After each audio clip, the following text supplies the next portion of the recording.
Previously on Handbook for Mortals. Ooh, Mac is like so attractive. Let me go into extreme detail over it.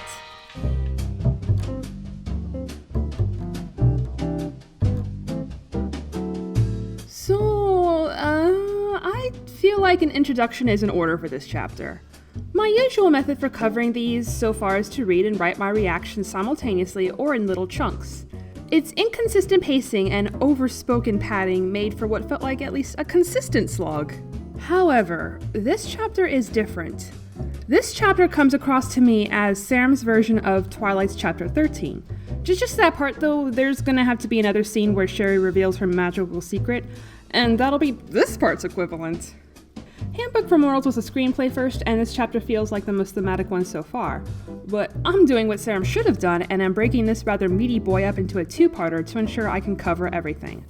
That and this reads like two separate chapters anyway, so I'm treating it as such. But first, I want to recap the past chapters, if only to highlight how little has happened at this point in time, with barely any actual lead up to some kind of possible foreseeable payoff. Chapter 0. Sherry leaves home, exposition diarrhea. Chapter 1. Sherry auditions for Spellman's show. First time we see magic. Chapter 2. Sherry has big blowout with Mac. Spellman is kinda creepy. Chapter 3. Sherry gets measurements taken, has a crush at first sight on Jackson. Mac is a tsundere. Chapter 4. Sherry prevents Sophia's death and reconciles with Mac, who's still a tsundere. Second time we see magic, kinda. First sign of tech malfunction, hopefully significant. Chapter 5. Mac's confused over his own sudden character shift. Mac and Sherry's relationship has supposedly softened. And Chapter 6. Team company retreats, inane bickering, third time we see magic. The whole premise of the damn book is a southern backwater Magus witch who becomes a Vegas performer. Yet there's no magic, no sense of wonder from her. I mean, this is Sin City, the city of lights, Saram. Jesus Christ, take advantage and do something with it. And, I'm still waiting to see Spellman's show, FYI. God, for a novel that Skye Turner touts as magical, there sure as hell hasn't been much magic. Nah. Anywho, we start out with yet another rehearsal. Sherry says that everyone, cast and crew, knows several other roles in case someone needs to fill in for an absentee.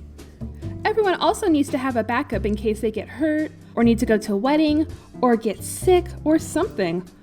So we rehearse not only our own roles so we can shift around and cover for almost anyone, or a combination of anyone's. Wow, okay, so, 1. Holy run-on sentence there, Batman. 2. I think you meant anyone's apostrophe. S. 3. Hurt, wedding, sick, or something. One of these things is not like the other. Why didn't anyone tell me wedding became a valid excuse to get out of work? I would have been using that one a lot more often. My grandma can only die so many times. 4. Alright, if I understand this correctly here, this group expects performers to know how to do backstage work on top of their routines? So for instance, if Drew has a hernia while attending a wedding, Human Mel better be ready to do his audio tech stuff in his stead? Why not just hire more staff? Lord knows they're not short on cash. This just seems inefficient, and I bet those people aren't even being paid enough for the extra workload. I feel like this should be some kind of union issue or something. Sherry and Riley are up on the catwalk standing by. Riley's been assigned as Sherry's personal rigger on top of his own personal duties. He's also settled in as the unnervingly close and clingy younger brother type. Riley practically glomps Sherry before she asks him why Mac doesn't date other performers. Jesus. Can't you guys talk about anything else? Does it really have to be about Mac? Can it just be about, work? I don't know how the performance is, clientele, casino, food, rainbows. I don't fucking care. Just something that's not the fucking love triangle. Fuck.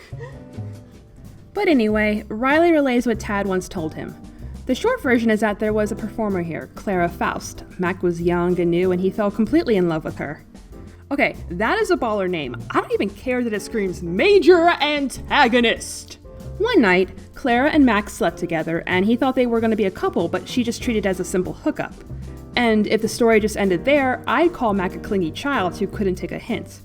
But because Lannister hates women, Clara had to string him along and really put him through the ringer by the end of it. And Riley heard that Clara is a terrible person. She makes Sophie look like Mother Teresa. So what you're saying is that Claire's going to be my third favorite character? Right on. Sherry goes on to say, sounds like the reverse of what normally happens. I couldn't imagine a young, naive Mac madly in love with some girl that was probably a lot like Sophia and Mel. Excuse me? Presumptuous much? Sherry, girl, I understand this can be a difficult concept to grasp, but men can be googly-eyed and strung along jelly donuts for someone just as much as women. Also, honey, clear the gunk out of your eyes. Sophia and Human Mel are fucking babes. At least I try to draw them as such. Though on a different, but what I find to be a rather interesting note, Sherry tells us that she's never been in love with anyone. She's liked people and had plenty of crushes but never loved. And to me, that's interesting because I see this as an unintentional character trait slip. My pull out of my butt interpretation, how I take that, is that she's never allowed herself to be vulnerable and unguarded. To her, vulnerability is weakness. Sherry's always kept the cards close. The power stays with her. And played right, and you can get a very compelling hero or villain. Played wrong, and you can see where I'm going with this, hon. Anyway, Sherry hasn't seen Mac lately. He's been coming in early to help with maintenance issues, which I still hope is relevant to Tad's glitch from the Empress, but I'm not going to get my hopes up too much. Fortunately for Sherry, she's still got her spare love interest to feed her daily doses of attention. Jackson is the MVP! Sherry finally sees Mac with Tad when they all clock out. She walks with Mac and Tad as they talk amongst themselves. She can't put her finger on why she feels nervous all of a sudden, as if sensing something's going to happen. That doesn't really narrow it down there, girl. I'm gonna need more to work with here. Jackson and his bandmates Tom and Mike join them en route to their vehicles. Sherry tells us the band's real talented from what she's seen and heard. Oh, God, if only I could experience such a thing for myself. Jackson clings onto Sherry and asks her again if she'll watch their band play tomorrow. He asked her the first time earlier in the day during lunch in the employee dining room, which they cleverly referred to as the EDR. Sherry's all, oh yeah, the plain white tees, right? No relation? Can you even do that? Some light banter later, Sherry says she'll definitely be there, along with Riley, Mac, Cam, Tad, and no other women I see. Understandable, since they'd only take away attention from Sherry. Jackson's all giddy, kisses her cheek, and hightails it with his bandmates. Tad, being the obnoxious one-note teasing fuck that he is all, looks like you just got asked out. He also compliments her crotch rocket, okay, and says that Sherry might just be the coolest chick he knows aside from his wife. Alright, this is the second time he's used his wife as a shield, and it still feels so off. It's as if that's literally the only thing preventing him from jumping her guts. But instead, Tad just bids them farewell for the night. Night, buddy, Max said, giving Tad a one-armed guy hug. Night, Tad, I said as I gave him a real hug. No homo, guys, am I right? God forbid two guys give each other a real hug. Nah, man, can't have their dicks touching. Fuck. Okay, so he heads back to his old ball and chain, leaving Mac and Sherry alone. Mac mentions to Sherry that he plans to ride around the area on his bike and invites Magi Girl to join him. And she's totally down to ride around with Superman. Sherry also tells us that she feels like she's being fought over, and that's never happened before. Yeah, okay, sure, told I'm pretty, no, beautiful by others. Sure, yeah, okay, yeah, I buy that, okay. Yeah. Bullshit. Sherry also can't tell if Mac likes her, or if she likes him. Girl, I got the perfect solution for you, okay? Here's what you gotta do. Are you listening? Do you have a little notepad? Go get one. All right, now you need to write him a short letter, and I mean short and to the point. Mac's a busy girl. He's got things to do. The content of the letter only needs to read, "Do you like me?" And you know what? Articulating a proper answer to such a complex conundrum can be rather difficult. So let's just lend him a hand here and draw 2 little boxes and label them yes and no. And if he bothers to follow through with a reply, then congrats. You truly deserve each other. From here is what I can only imagine to be the first big thematic moment between what has to be the main pair. So I'm just gonna sit back and let it play itself out. After all, what kind of prick would I be if I didn't give such a scene the proper respect that it deserves?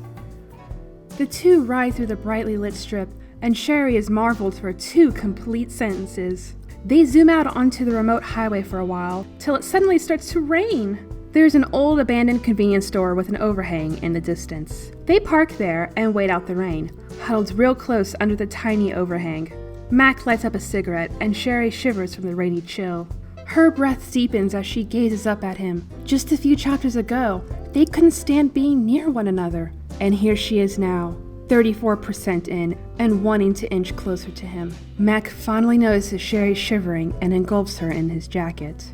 He also finds it so hilarious that he is here with her in his arms when he was plotting her death just 4 chapters ago. Suddenly, he pulls her even closer and kisses her. But wait! What about his rule, she wonders. It's been such a big deal for chapters. But if he doesn't care, why should I? Mac pulls away just enough to whisper, "I knew you were trouble the moment I saw you. I don't know if you've heard, but I have this rule I kept until this moment." "But why?" "To keep myself from doing something I'd regret. You know what they say, you play with fire and you get burned. But I'm tired of fighting it. I've listened to REO Speedwagon." Leave Speedwagon out of this! "Maybe I like trouble. I've already broken my rule by being here with you. I figure that if you're gonna break something, you better make it count." They kiss again, forgetting about everything else. It was just that perfect. The rain finally lets up for them to hit the road again. "So, REO Speedwagon, huh? You like playing with fire?" Mac laughs, grabs her hips, and kisses her hard again. "Got any matches?" And the curtain falls. Banal and cliched as hell dialogue aside, the scene itself wasn't pure ass or anything. But if the big romantic moment happens a third of the way in, where the fuck do we go from here? I mean, the fun's all in getting to this point, right? Says the person who lives by the slow burn and dies by the slow burn, so your mileage may vary there. But I didn't pay for porn this time! I want the lewdest thing to be hand-holding, goddammit! Fuck. And, the scene itself feels surprisingly short. You think a book with literary dysentery would take the time to paint the scene, to play with the senses and evoke emotion. Oh, well. There's still 2/3 of the book left. Plenty of time for surprises. Oh, it's hard to laugh in this box. Tune in for Chapter 7, Part 2, Sherry's Bizarre Mall Adventure.